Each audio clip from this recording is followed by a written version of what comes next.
So we'll start off here. Hello, everybody. Welcome to our second weed workshop of 2021. Thanks for signing in. We've had great success so far. Last week we had over 50 people sign in, and already we have 34. So we're feeling pretty good about um, people signing into this virtual weed workshop. Looks like everyone is excited to spray this year and maybe get some discount on their herbicides. So one of the things that will be happening today is I'll be taking attendance randomly throughout a couple of the presentations. So if you stay logged in, you will be eligible for your range and pasture discount. So that is only on range and pasture products from Clearwater County. So if you're curious as to what they are, stop into the office or give us a call. If you guys have any um, questions or any technical issues throughout the presentation, feel free to phone Amanda at 403-846-4040. So she's the lady who will be answering all the technical issues if you're having problems signing in or hearing or don't know how to turn this on or that off. So give Amanda a call. Our agenda for today is quite different than our agenda last week. Last week we had Corteva, which used to be Dow. They gave a presentation on some of their range and pasture products. Today we'll be having Bayer talk about True Range, which is not a new chemistry, but a new name for a product that Clearwater is um, carrying this year. Um, Bettina from Clearwater will be talking about caring for my land, and then at the end, we will be having Pam talk about mountain pine beetle.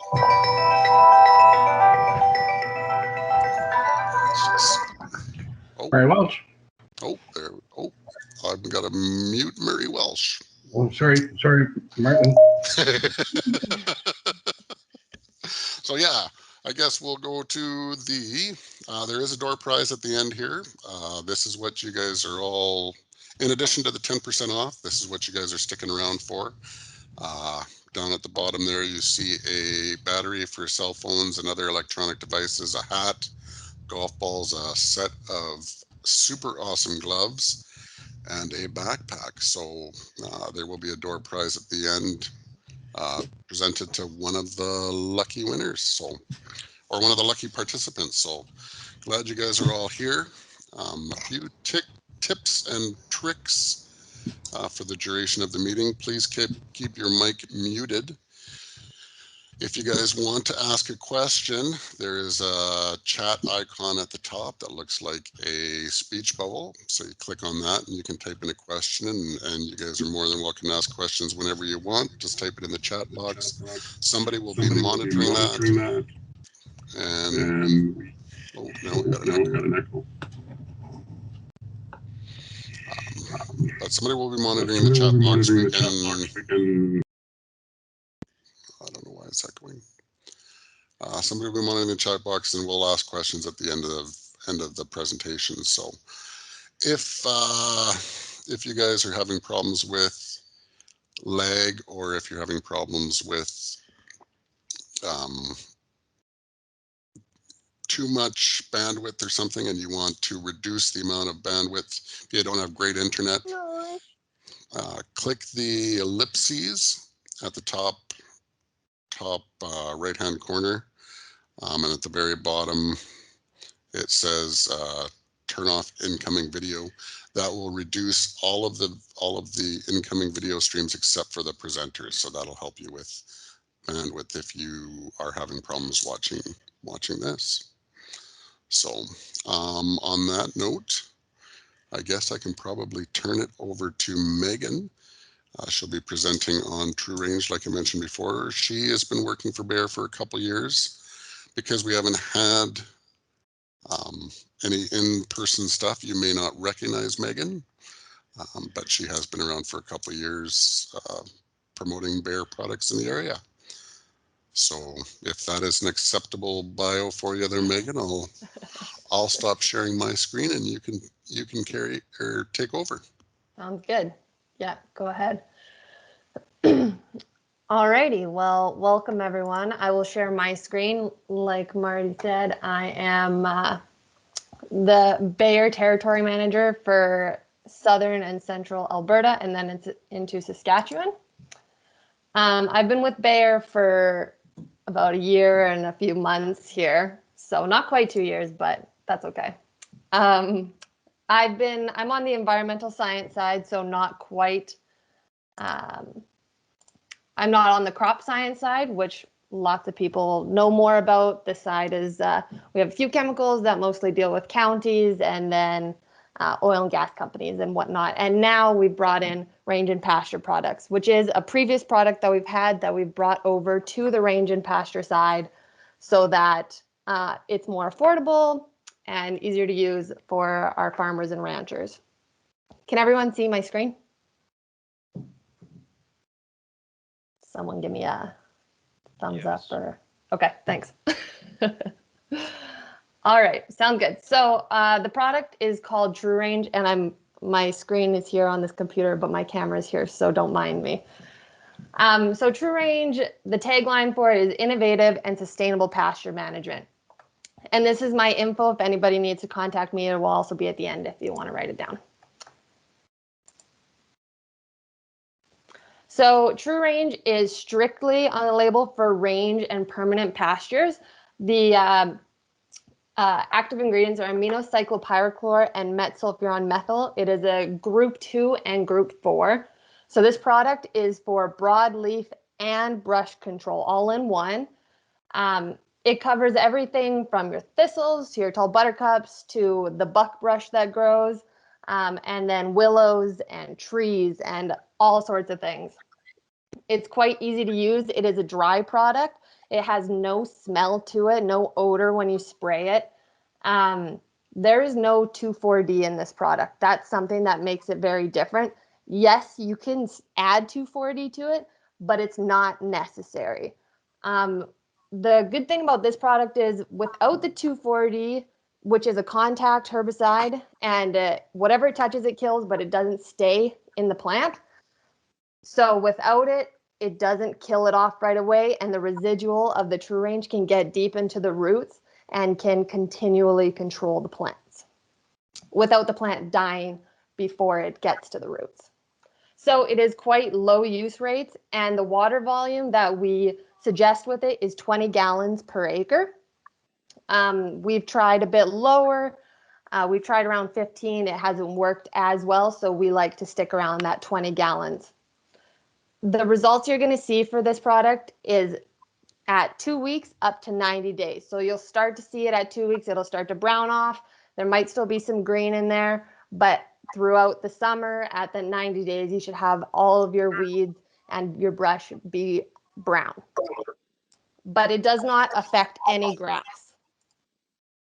So these are our 3 rates for it. So 68 grams per acre is our low rate, and most likely what you'll be using unless you're trying to clear thick brush that has encroached on your pastures.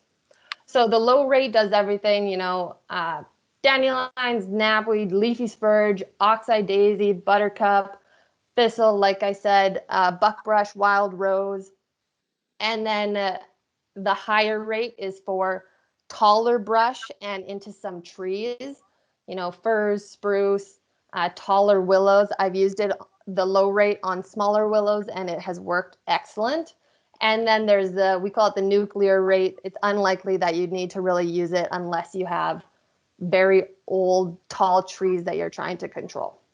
So you most likely will stick around the 68 grams per acre. So 1 jug at the low rate does 20 acres. And like I said, 20 gallons per acre for water rate for the ground application. You can use aerial. It's registered for aerial if that's something that you have use for. But you can use any type of spray equipment from your hand sprayers, quads, Kubotas, and then anything in between, basically. It does need a surfactant with it at 0.25% volume per volume, a non-ionic surfactant. So whatever Clearwater County has with them is good. Hasten, Intake, Gateway, anything like that. You can also use Merge or a crop oil concentrate, but it is at a higher volume. So timing and expectations for this product, we're going to apply it obviously when the weeds are actively growing. We say June to August, but it really depends on the weather. If it's nicer before and the weeds have started to come out, you can spray it end of May, whatever you like, but you definitely don't want to continue spraying after the weeds get that waxy coating on it. So if you take a leaf from the willow or something and you put it in your hands and it breaks in half, that means it has that waxy coating on. So it's trying not to release any water, so it definitely won't be taking in anything. There are 2 years of residual on this product, but the likelihood of full regrowth won't really start till year 3, 4-ish. So a respray won't be necessary for a few years. It does not move throughout the ground. It attaches to your organic matter, so it's very minimal soil mobility. So you don't want to spray anything too close to trees that you don't want to kill, but it's quite safe. So you want to stay away from your root area if you're planning on not killing trees, because it does really harm trees. Obviously, your removal of weeds is going to increase your grass growth, and that's what we're looking for here. But like I said, results will be seen 2 weeks to 90 days. So you won't be leaving the field and the plants are going to be brown by the time you get to the gate. It's not like that. It takes a little bit longer without the 2,4-D. There are 0 grazing restrictions on this product. Livestock can be on during, before, after. It goes right through their digestive system and is not absorbed whatsoever. So it will come out in urine and manure.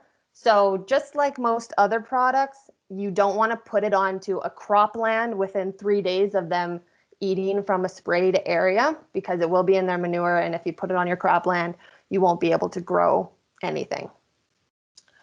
And if you move them into corrals and you're planning on taking their manure and spreading it on cropland, you want to wait for that 3 days. If you want to take the manure and spread it on your range and pasture land, that is perfectly fine. But 0 grazing restrictions, which is really, really nice. So this is why we're allowed to call it a sustainable product. These are the active ingredients in our product. I put them into their rates per hectare, just because active ingredients is measured in grams of active ingredient per hectare. So ours here at the bottom, this is our low rate, which is the 68 grams per acre. Only 87 grams of active ingredient per hectare, as opposed to the competing products, which are in the thousands, most likely due to 2,4-D use, because it's so high. But you don't need a ton of active ingredient. You just need really targeted active ingredient, and that's what we have in our product. So it's quite astounding, the difference that you see here.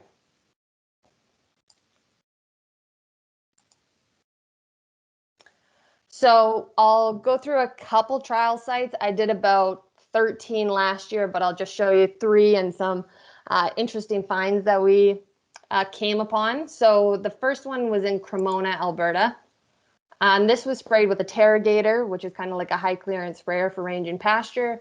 Sprayed on June 16th with the low rate and 20 gallons per acre of water. This was versus a non-sprayed area. So this was at 30 days. So this is your buckbrush, which I know all of you have it in your fields, even though you don't know exactly what it's called. Buckbrush, Western Snowberry. It grows quite a lot through your fields, and this was only at 30 days of it being sprayed. So obviously on the left is your treated, and on the right is untreated. And just for reference here, these are some trees that are here that they sprayed right around. It did not harm the trees whatsoever, but they did spray just outside the drip line. At 60 days, this is the exact same location. A really nice comparison of treated to untreated. You can see the line really great there. So these are some willows, some silverbrush, and this was at 60 days. It didn't look like they were dead. It quite concerned me, being the first time I had tried it on here. But at 90 days, we started to cut into them, and I'll show you a picture of how well it worked. This is at 90 days on some willows down here, a little bit of a lower area, thicker willows. They were probably 4 or 5 feet. And again, it was only sprayed with the low rate. So treated versus untreated. And when we look at it on the ground, this is what it looked like side by side. So really fantastic results for this.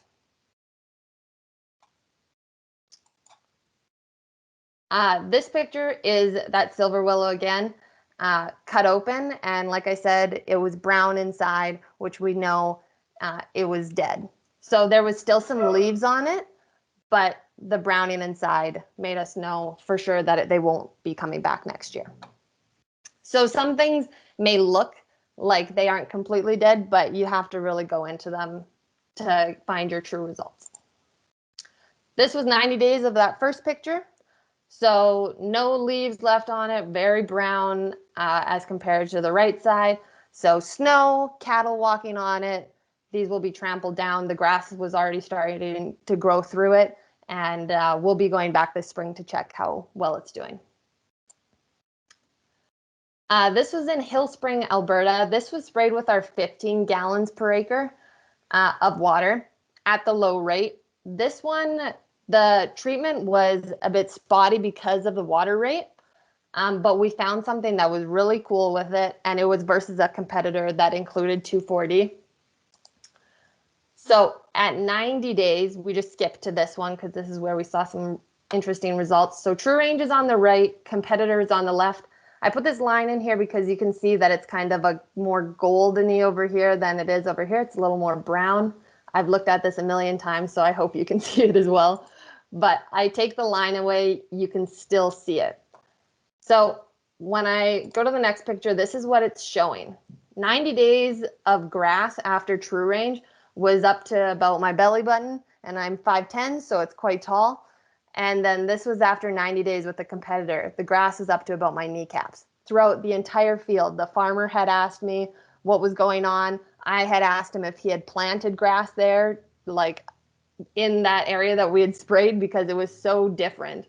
And we think about this as you put a whole lot of 2,4-D on it with other products. 2,4-D can really stunt your grass growth. And I didn't really realize it until we're using a product with no 2,4-D in it.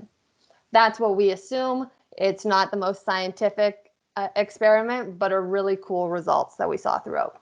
And on other fields, we also saw this, but not to this extent. So we'll go to Carstairs. Carstairs was sprayed with a Kubota. It was a farmer that I had given a product to. He had asked me if he could spray with 50 gallons per acre, which I said, you know, go ahead. That would be great. So he sprayed this at the end of July. I was a little concerned because I didn't know how late we should be spraying it. But end of July, it turned out great. This was at 30 days.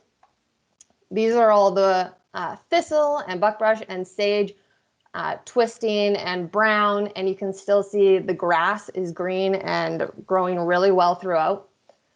At 60 days, we could tell exactly where he missed spots, and he had gone with his Kubota, and he thought he got it all, but it turns out that he overestimated his wingspan and missed a couple strips throughout the whole field, which was really, really great for us because it gave an excellent side by side. So obviously untreated here and treated all throughout here. Nice and brown thistle. This was just the buckbrush in that same field at 60 days. I wasn't able to get 90-day pictures because by the time it was 90 days, there was snow on the ground. But this was amazing results. So moral of the story is the more water you're going to spray with, the quicker you're going to get results, better coverage, but 20 gallons is excellent. Any less than that, we want to steer clear of the less water. We want to really push. I know it's a lot of water, but it's really worth it. So pricing. These come in cases of 8, but each jug you can purchase by itself. A jug does 20 acres. One jug by itself is $575 per acre. It's $28.75 plus surfactant, which you must use with it. But a really, really great price, and we really think this will help you guys out to get out there and clean up some of those pastures. So most likely you'll stick with the 20 acres per jug, and that's the price. But if you do happen to have bigger trees, bigger brush that you want to control, there's 10 acres per jug, and that's $57.50. So this year it's our first year with it, but we are going to be doing a bit of a stewardship, and I'm the only one in Canada that's doing this product. So I'm going to be asking for names and numbers and land locations, just so when I come out, I'd like to see it and talk to you about it and how you like the product, or if you didn't like the product, and just be kind of do some one-on-one with you guys, because I think it's a really great product and I want to see how it does in the real world. So please sign those and everything that Clearwater is giving you when you purchase this product, and I will be in touch. Yes, thank you very much. Does anybody have any questions?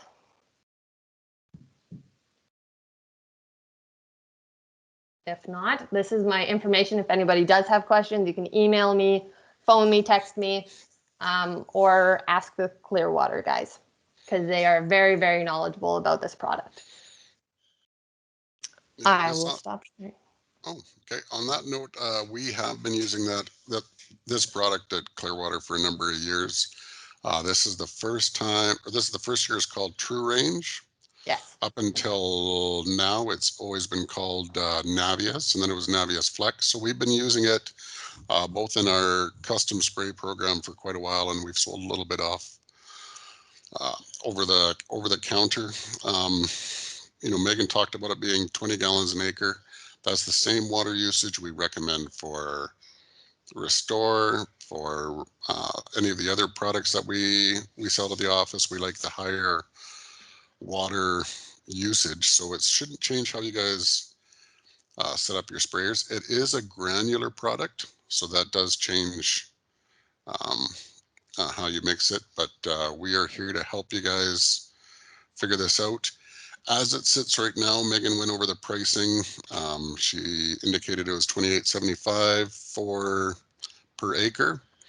And right now that is over $10 an acre cheaper than any of the other range and pasture products. So we know that there's people out there who struggle or aren't excited about granular products. But for $10 an acre, yeah, $10 an acre is a huge savings. So I think we're going to see some stuff over the counter, more sales this year. So we're kind of excited about it. We are excited about it. We have used it in the past a lot. We've seen great success, like Megan says, in some of the brushier species. It does a good job on tall buttercup. But like with some of the other products we've had in the past, it doesn't. Some of the other products haven't been as aggressive on woodier species, but but just trying to help you out. Oh yeah, there you are. But this product we've had great success for. So like if you've got an area where you've got some sapling poplar trees spreading up or whatever, it's a good product for stuff like that. So lots, yeah, we've used it lots. If you look at our pasture sprayers that we provide to county residents, lots of them are a 20-acre pasture sprayer. So it's really easy if you're using our pasture sprayers. Put a jug in, but all the information's on the side, and I'll go over that as well a little bit towards the end of the presentation. But on that note, if you do have any questions, there is a chat function right in the top. It looks like a bubble. Mike and I have been answering a few questions as we've been going. So looks like a couple people were unable to view the presentation. Oh. We can send a recording to this to. We can send it to everybody, but a couple people requested it. So, Yeah. is there anybody else that was unable to view the screen share? If you could either say something or type something in the chat, or yeah, just like most people were fine. That's good. Yep, that's good. So we're gonna have Bettina talk now about caring for our land, which is a Clearwater County program. Again, COVID has prevented a lot of face-to-face interactions. So some of you may not know Bettina. She is the new Gary Lewis. She's our land care supervisor and has been with us for over a year now. If you have any questions on this program or any other land care program, she is the person to talk to. I don't know, I'll let you introduce yourself further, Bettina, but there you go. Perfect. Thanks, Marty. As Marty mentioned, I'm Bettina Van Newkirk, the Land Care Supervisor with Clearwater County. Just before I go any further, Marty, can you see my screen that I'm sharing there? Yep, you bet. I can see your Okay, screen. Yep. perfect. So to give a little bit more background for those who may not be aware, Land Care is the environmental arm of the Agriculture and Community Services Department, and we actively support healthy and sustainable water and land use practices throughout the county through the delivery of various programming and extension events. So today I will talk to you a bit more about our Caring for My Land program that is available to all eligible landowners within the county. To give a bit more background, the program was initially developed to help relieve the financial burden that often comes along with implementing beneficial management practices on your land. So the grant funding for the Caring for My Land program is funded through the Watershed Resiliency and Restoration Program, which is delivered by the Government of Alberta through Alberta Environment and Parks. The Provincial Watershed Resiliency and Restoration Program was developed following the flood events that happened in southern Alberta back in 2013, that I'm sure many of you remember from back then. And during that time, it was realized how important healthy, functioning watersheds really are. So, in turn, grant programs such as the Caring for My Land program were developed to help with the enhancement of our natural systems, which include things such as our wetlands and riparian areas. And these areas help store water and slow water movement during flood events, and also help hold water for longer periods of time during drought. And as a result, making our region more resilient to these more extreme weather events. And so ultimately benefiting our area locally and then also regionally. So now on to all that to give you a bit more background on the program, I will go into more of the specifics and outline how the Caring for My Land program works, projects eligible for funding, and how you can get involved. So depending on the type of project you are considering, it may be funded at 50% cost share or 75%, with a total of $5,000 that are eligible to be reimbursed. And currently, any riparian or street bank fencing is funded at 75% cost share, and all remaining eligible projects and expenses are cost shared at 50%. And for those that might not know, the riparian area is basically that strip of land that is that water-loving vegetation that grows along the edge of natural water bodies, which includes plants such as cattails and willows, for example. And these areas help with bank stabilization, filtering and slowing water velocity, as well as help provide critical habitat for a variety of wildlife, which is why these areas are so important to keep intact. I also want to mention that fencing off any wetland areas, including the typical open shallow water wetlands, marshes, bogs, and fens, all qualify for funding under the program. So now on to examples of projects that might be funded under the program. These projects include such as the installation of offsite watering systems, which many producers use solar offsite watering systems, as well as materials to construct livestock crossings over a creek or stream, so that animals don't have to go through the water directly and can go over a bridge or another style of crossing to various other pieces of land that are often adjoining that can cause a little bit of problems for landowners when the cattle have to walk through those wet areas constantly. Things such as beaver coexistence devices such as beaver pond levelers and exclusion fences also help with regulating water levels on your property, and these types of projects are funded. Planting of trees and deep-rooted forages along runoff areas or riparian areas are also available for reimbursement. And the program also funds things such as cross-fencing and portable windbreaks to help with the distribution of nutrients when you're wanting to move winter bedding sites away from runoff areas and things like that. And lastly, I'll mention also that bioengineering projects are also encouraged through the program, which include things such as the willow and poplar staking to help establish vegetations in these areas where erosion or slumping may be occurring and where vegetation was previously lacking. So those are always encouraged as well and are often paired with riparian fencing projects and that sort of thing. Now on to things that are not eligible for funding. So we often get inquiries about funding for the construction of dugouts and drilling wells and that sort of thing. But unfortunately, these types of projects are not currently funded under the program. But there are other funding opportunities to fund these types of projects that you might have in mind. And those can be funded sometimes through the Canadian Agriculture Program. And you can find more information about these grants on the CAP grant website. And you'll be able to see there what types of projects currently are eligible for funding. And those do change quite regularly. So I recommend heading to that site and keeping an eye out if those are types of projects that you are wanting to do.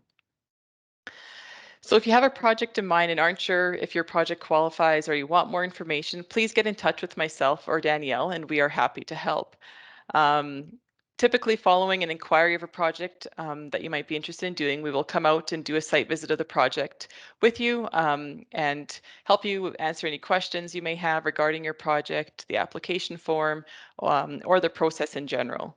And then once you've submitted your application form, it is reviewed and goes through the approval process.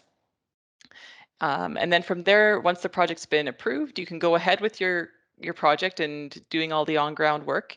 And after that time, you submit your expenses for reimbursement. And then since project approvals happen in-house, you will typically know if your project's been approved for funding within a couple of weeks. So that's nice when you are, eager to get something done right away. So it's usually not a super long process that those go through. And once your application is approved, we prefer if projects are completed within the calendar year, as we also have grant reporting requirements to the province. So we do ask that if you are approved for a project that you do complete it within the calendar year. I also want to mention that you can apply for funding if you're a landowner or a renter, as long as you have approval from the landowner. So you can apply for funding through the Caring for My Land program, whether you're the landowner or the renter, as long as you have approval to do the project. And that's basically the program in a nutshell. Does anybody have any questions?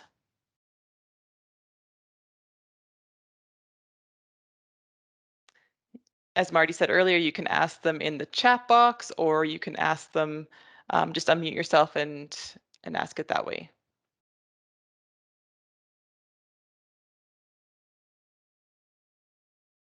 Nothing, nobody has any questions. Oh, I think there might be one that popped in there. Are there any requirements like maintaining a fence for a number of years? Yes, so we do like to see projects maintained for a minimum of at least 5 years, but of course longer would be better, as these projects are beneficial over a longer period of times and often see that increase in biodiversity and restoration of an area the longer that it is fenced off. So there isn't a specific requirement that way, but obviously the longer the better.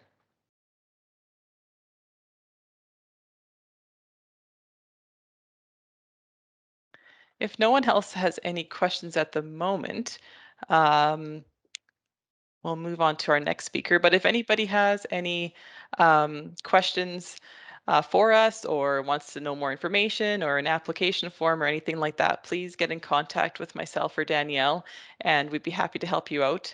And yeah, we'll move on to our Just one next more speaker. finish. Oh, is there assistance for a new fence? I'm not quite sure what that question is getting at. I don't know if you want to clarify a bit, but there is currently funding available for new fencing projects. So it is for riparian and stream bank fencing type projects. So that would be a new fence in that type of circumstance. It is largely for projects that are protecting surface water of some sort. So those are the types of projects that do qualify for the riparian fencing. So I'm not sure if it's meaning in general, just a fence line type fence, but new fencing projects are funded. I'm For going to sure. jump in here, Bettina. I'm going to assume that Pat meant, is there assistance labor wise, or is there resources available labor wise? Right.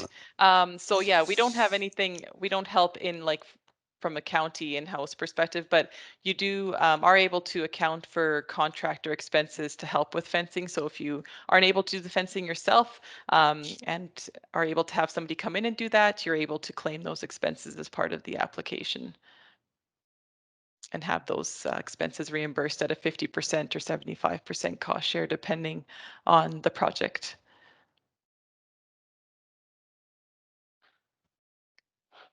Perfect. Yeah, and if you have any further questions, as I mentioned, please just give me a call or an email and we can go from there. Oh, another question.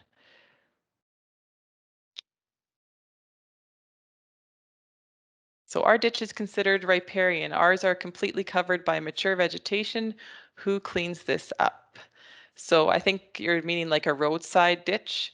And those would be looked after by the county for sure. And depending, of course, where it is, but if it's along a county road, then the county would be responsible. And that would be a question for someone else within our department. So I can't help you out a lot on that question, but you are free to call our office and we can help you out if you've got a concern with a ditch near your property. Yeah. If you phone 846-4040 and you let Amanda know where that ditch is, she will send out our veg management people, and they can have a look at it and stay in contact with you. For sure. And I see there's just another question that popped in there. Lori, can you clarify about drainage ditches on fields? So I'll just give me a call, and so we can move on with the presentation here. And I'd be happy to talk to you more about drainage ditches and how those work. Perfect. So we'll move on to our next speaker, Pam Melnick, which is our local forest health officer with Alberta Agriculture and Forestry. She's our local mountain pine beetle expert, and she will be. She started working with the Alberta government in the Forest Health Department in 2007 in Grand Prairie, and she spent most of her time there working on mountain pine beetle control operations. And then in 2013, she moved to Rocky Mountain House and currently works in the Forest Health Department here as well. And for the first number of years, there was very little mountain pine beetle in the area, so she spent much of her time following other bark beetles, such as the larch and spruce bark beetles. And then in 2018, mountain pine beetle flew into the Rocky area en masse, and she has been focusing on mountain pine beetle since then. So we'll have Pam talk more on mountain pine beetle here in our area and throughout the province. Welcome, Pam, and thank you for joining us today. Thank you. So excited to be here. I'm just going to share my screen. Hopefully it'll work.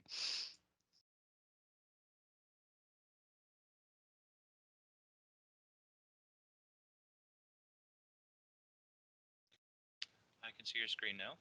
Can you? Okay. Yes. There I go. Okay, got it. I'm in presenting mode, am I? Yes. Hopefully. Okay, thanks everybody.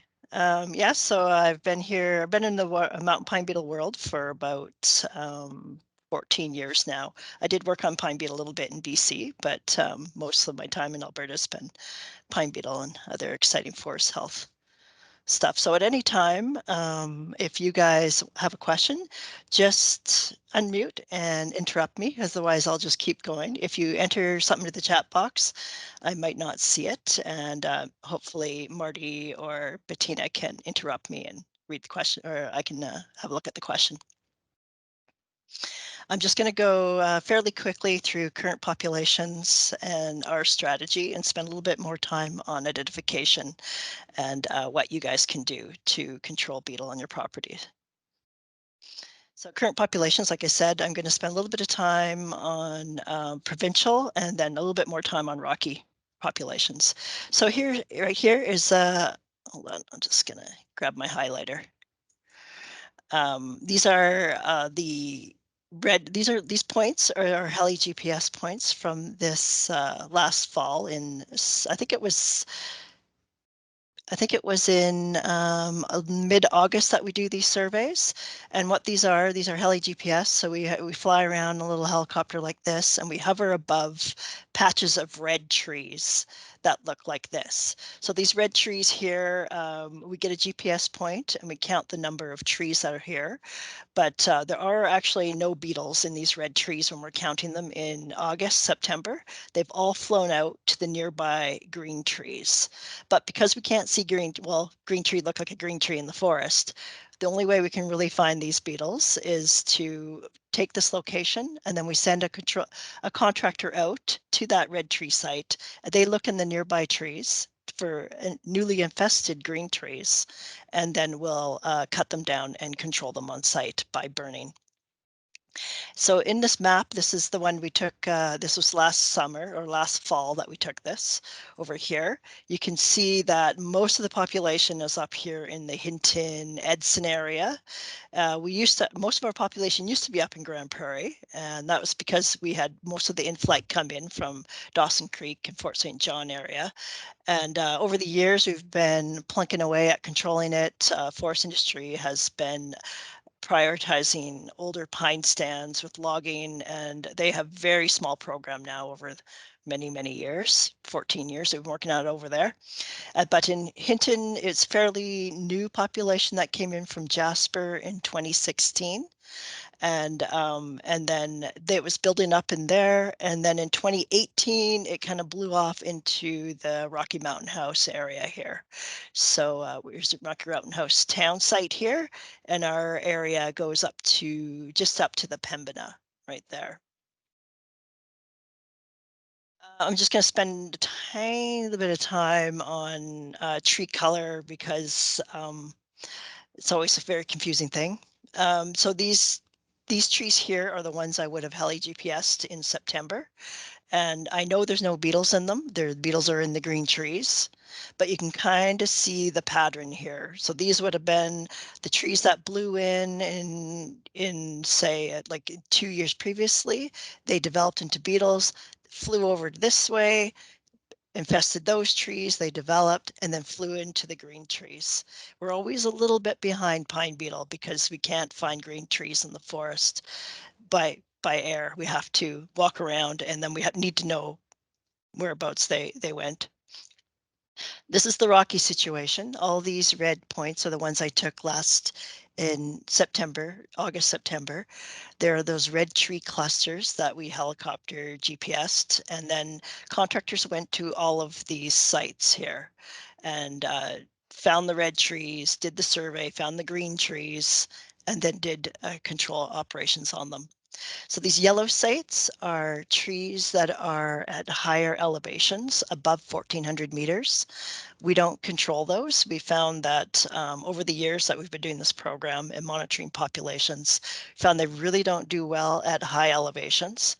So now we let them we let them be, and they generally just die out on their own. And then these yellow sites right here are on the Ochis and the Sunchild Reserves, which is federal property, which we also don't control anything on federal land. But Sundry Forest Products had a grant this year to work with the bands to control the beetles that were on their reserves, which is great because then it's right in the middle of our control area, and then we're all working together to control the beetle. So I'm just going to go through some photos here of what I saw when I was doing this survey. So this photo I took just right on the edge of Jasper, and the Hinton area came in. This is what it looked like 2 summers ago after the 2018 in-flight. This is the tree. These are the trees that were killed on site. This is all high elevation, so I did not control it. But then I went back last summer, and pretty much everything died out.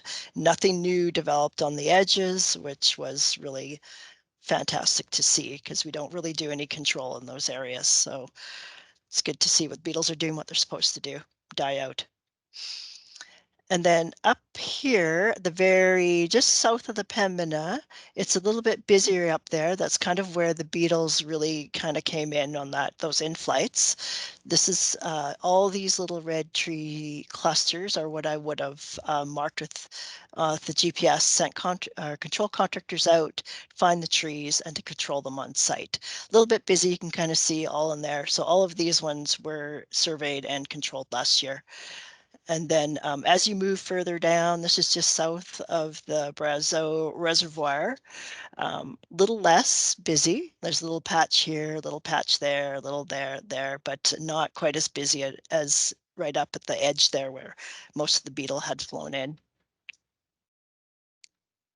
And then out here, just north of Highway 11, kind of looking off to the northwest. There's a few pine beetle sites in here, but you really, like, I can't even see. They're very small sites, really spread out. Beetle didn't do really well in there, and really kind of dying out there, which is also great to know. And then this photo here was taken very close to Rocky Mountain House, just northwest of Rocky. Rocky's right here. So it's just, you can also see there's like, I can see a little site there, but really not a lot of beetle in this area. Very, very little spread out. And like I say, there's a lot of black spruce bogs, other things that slows that spread of beetle around. And we did control all of the stuff we found in that area. So our pine beetle strategy here for the Alberta government is level 1 control. It's single tree control. This is the falling, and mostly what we do is cut and burn on site. You can see they just fall the tree, pile it up in a big pile, light it up. And we've done a little bit of, we usually do this in the winter so that we can burn.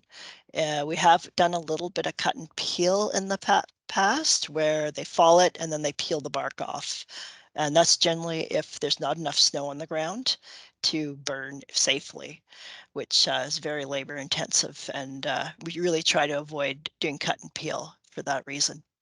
And then a few operations in the past, we've done some chipping as well, which is we can do that if the trees are really close to the roads, and we can get machinery in there. But it's usually these sites are far off in the woods. It takes contractors quite a bit of time to get to them, either walking or sledding, and often I get the question is, why don't we just use these trees instead of burning them? And that's one of the reasons is they're very far off into the woods. To get machinery in there to harvest and then bring it out would create a lot of roads and called bycatch. So trees on the way to get the trees, which would be a lot of extra trees that were not infested that would have to be taken out along with the infested trees. So our objectives in Alberta have always been to slow the spread of pine beetle along the eastern Rocky side of the Rockies, north and south. dark green area here is where our most susceptible pine is, where we have greater than 70% component of pine. You can see this is the rocky forest area. We have a lot of very susceptible pine in our area. And our other objective is to slow the spread east towards Saskatchewan and up into the boreal at jack pine forests. So this is just a little comparison of our 2019 to 2020 control programs. This is Rocky Mountain House. In 2019, we surveyed a few less sites than we did this year. That's we increased our sites to about 8%. And that's generally because we had a little bit more money and we're a little bit more aggressive. And generally what we do is we only go to sites that have 3 or more red trees, but this year we actually went to sites that have 2 or more red trees, trying to really put a dent in that population. And then you can see on the control side, last year we controlled 35,000 in the Rocky area, and this year half of that, so less than 50%. And that is what we think mostly was due, there's just less beetle because we surveyed more sites. There's just less infested trees. And that was mostly due, we think, to that very uncomfortable cold snap the beetles had. Not this winter, but the winter before. It was a good stretch of minus 40 for about 3-4 days, minus 39, 40, which is what you need to kill off a good portion of the population. So this winter, unfortunately, I think I only had 1 day of minus 39. That was the cold, and it was just in the morning. I noted, and I already have noticed that the beetles survived this winter much better than they did last winter. I was out with Bettina and Danielle looking at trees the other day, and the larvae are doing quite well right now. So on to mountain pine beetle identification. This is our mountain pine beetle. This is just for reference. These are all other bark beetles that we have in our area, but they really don't. They don't have the ability to kill trees like mountain pine beetle does. You find them in trees that are already compromised. So trees that may have been already attacked by mountain pine beetle, or trees that have diseases or other issues. This guy here is probably what most of you have seen in trees. Firewood, you peel the bark off, it's got tiny little galleries that go everywhere. This is an Ips or an Engraver Beetle, very, very common in stressed or dead, dying trees. So here's a size reference here. This is a dime, so they're quite small, about, size of a grain of rice. I think people usually say they're a little bit bigger than that. This is the larvae. It takes 1 year for them to go through their life cycle. So as an egg, when they start off in an egg in like mid-July, these are the little tiny eggs right here. This is the adult laying the eggs. They're very hard to see. They'll hit the larval, they'll start growing right away. And then they'll try to get as big as they can before winter sets in. So usually they stop growing at about late October, November, and then their blood becomes it gets higher in concentrates of glucose, which will help them not freeze during the cold spells throughout the winter. So throughout the winter, they're just a larva through the whole one. The adult beetles, they're not very cold tolerant, so usually they die off during these cold times. And then here we are in May. So I was out the other day. Most of the beetles right now look like this. They're little larvae, just already woke up. They're moving around already. They're just underneath the bark. And as we move through the summer, about first week of June, second week of June, you'll start to see pupae under the bark. And then after that, as we get into end of June, you'll start to see adults, which will be a lighter color than this because it takes them about a week or two to turn. They'll start off, when they turn from the pupae to the adult, they're kind of whitish adult, and then they slowly turn dark to a dark beetle, which will fly from the tree starting about beginning of July a little bit, but more en masse in about third week of July, they really start to come out and then lay eggs and then start over again, their 1-year life cycle. So their food source is just the underside of the bark. So just the phloem and the xylem. So the outside of the bark, they don't eat that. The wood, they don't go into the wood at all. Just the live part of the bark. And the bark actually provides some protection for cold and predators as well. And they'll eat any mature pine species.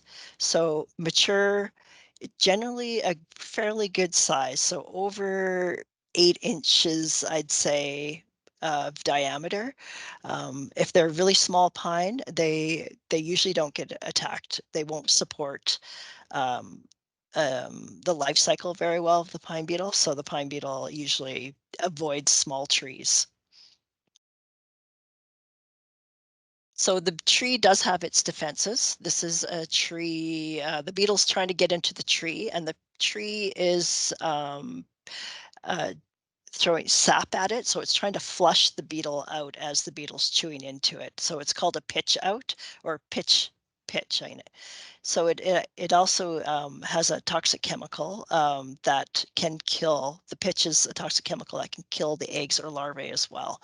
So if a tree is healthy, there's lots of water available, it does fairly well at this and can actually kill quite a few beetles.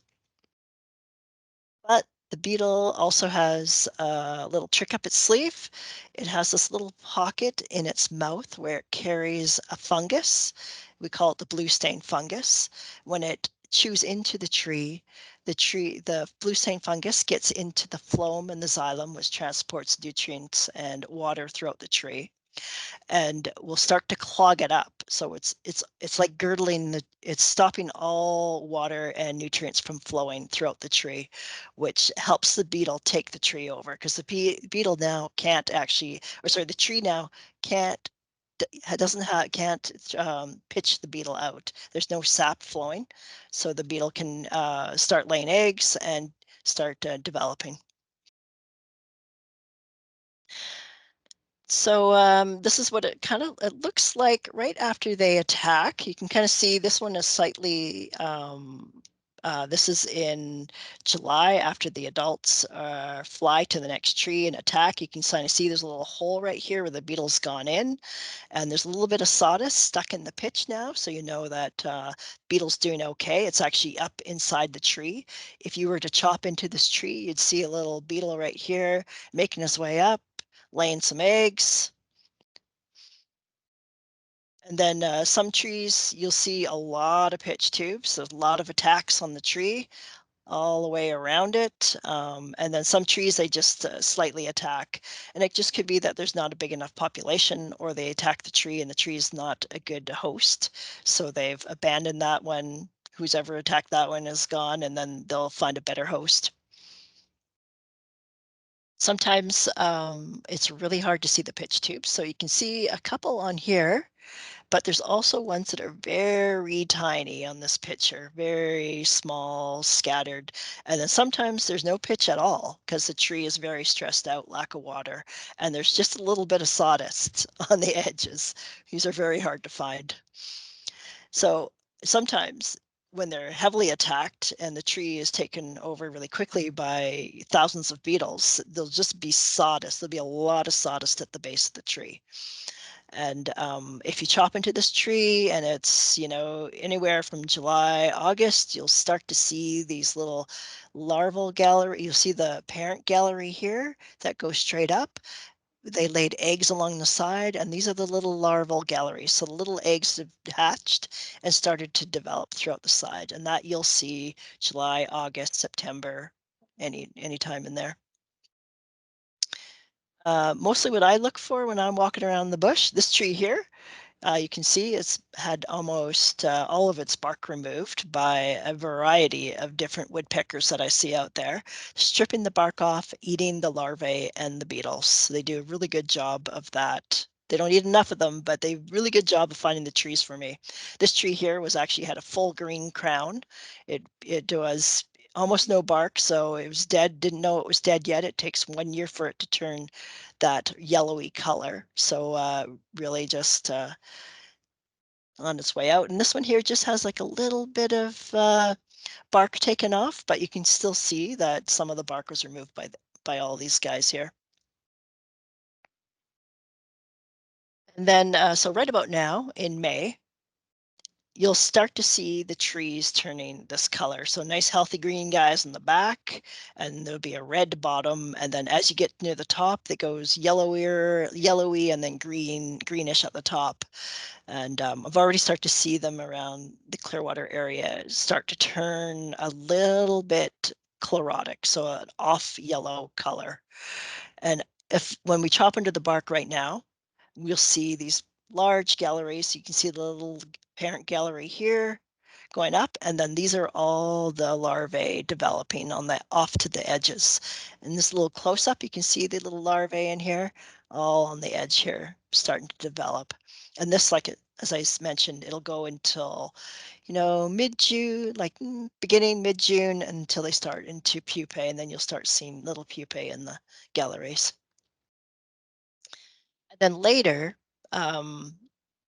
more September, October, or even now in the spring, you'll see the old trees out there with the full red crowns. But these beetles have already left. They left last year and infested nearby trees. And if you go up close to them, you'll see on the bark these tiny little exit holes all in here. And you can see how small they are. There's a little pen for reference. And that generally, I see those now, right? Because they're the old trees, but the beetles are gone, and they'll be in nearby green trees. So a management for landowners, stuff you guys can do, hopefully. So the easiest way to control beetles is to pile and burn the logs. Cut them up and pile and burn them. Unfortunately, it's been a really dry year. Our control contractors barely finished their control this year. We run our control programs from October of last fall to March 31st this year. And they finished early this year, which was really good, because I'm sure we would have been shut down for burning like this, because we had almost no snow this year. And so I've also seen them use draw knives, which is definitely not the easiest method to peel trees, but definitely can be done. And this right here is called a log wizard, which attaches to the blade of your saw. This is sold by log building companies. Usually sell these for our house building companies. They use them to strip the logs off, the bark off. But I've seen these being used, but they're a little bit hard on your chainsaw, especially in the spring with all the sap running. It just runs back and hits your saw and burns your saw out. But it is an option other than peeling with a.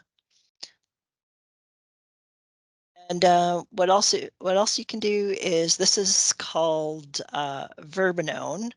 This is a pheromone patch that you can stick to your trees. It's a chemical signature, and what it does is it emulates naturally emitted pheromone from beetles. So when beetles attack a tree, and there becomes too many beetles in the tree, so there's going to be some competition between their offspring, might cross and eat each other, they'll emit another pheromone that says, this tree is full of beetles, go find a different one. So that's what these little patches are. They're like a chemical pheromone that emulates that. It's called verbenone. And so there's several companies that sell it, and the Clearwater County also sells it. So you can, I'll have some contact information for them as well at the end, so you can actually buy it off of them. I would only put it on high value trees, because it is, it's not always effective. It works all right if there's low beetle populations around, but if there's a lot of beetles around, the beetles won't care if the tree is full of beetles or it thinks the tree is full of beetles. It'll just attack that tree anyways. So there is a grant program with the county that they received this year. They received it a little bit later than we'd like. So I think they put out a notice for private property owners to give them a call if they thought they had beetle, and that the cutoff date for that was April 30th. But they would still like to know if you have any active pine beetle in your area, just so that they can get an idea of spread of the beetle, and they could potentially put on their list for next year, because they'll most likely again apply for another grant. But they will, like I said, they'll assess the risk of the trees when they come out. So not every tree is equal. If it has, in our Alberta program, we set a certain amount of attack that we will control, and they made as well. So if the beetle doesn't look too intensely attacked, they may just say, no, there's a good chance the tree wasn't a successful attack, so they won't control the tree. So is that thing. We don't want to unnecessarily control trees. And if you have any questions, this is me. I work on Crown Land. Is my email address, my phone number. For private and municipal lands, I have Bettina and Danielle's contact information if you'd like to call them about anything, or verbenone, or if you want to chat about what you may think that you have pine beetle on your property. And this is Bernie here with mittens watching our pine beetle control fire. Any questions? I stepped away for a minute. Did you address the question in the chat from Shane? I didn't see it. Yeah, he asked, do you do cut and burn control on private lands or just on Crown land? So, Bettina, you might want to answer this one, because that's part of the their control program. So I don't know what they're going to do. Right, it's really their options. Right, we don't control. I work only on Crown land, so I only do the cut and burn on Crown land. Hi, Pam. I can step in here Yep. for a second. So yeah, as Pam mentioned, we did get our grant fairly late in the year this year. Oh, sorry, I just realized I have my microphone down there. So we didn't get our grant till a little bit later in the year this year. So unfortunately, we wouldn't be able to cut and burn on your property this year. But we are going to be controlling trees here before June 15th. And so we'll either be burning those at a central burn location or chipping or peeling, as Pam mentioned there, with the various other control options that are available. So if we were able to control them during that time frame as that Pam mentioned, from October to the beginning of March, I believe, then we could do the cut and burn right on your property. But just due to the fire risk this year, we won't be able to do the burning right on the property. But there are other options to control, so that's good. I had another question for Pam.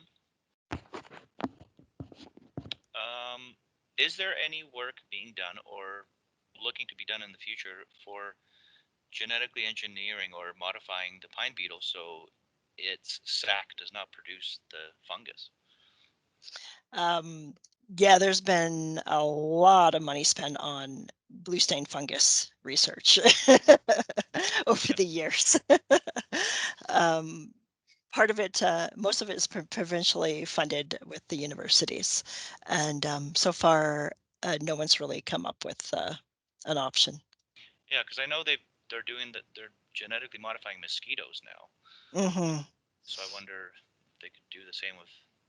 I think that, well, I don't know. Well, what I've heard is that because it's a fungus, it goes through many, many, many, many life cycles and can adapt very, very quickly. Yeah. Yeah. So it's just been kind of races ahead of us. Right. Okay. Well, thank you very much, everybody, and have a good lunch. And we will talk to you this summer.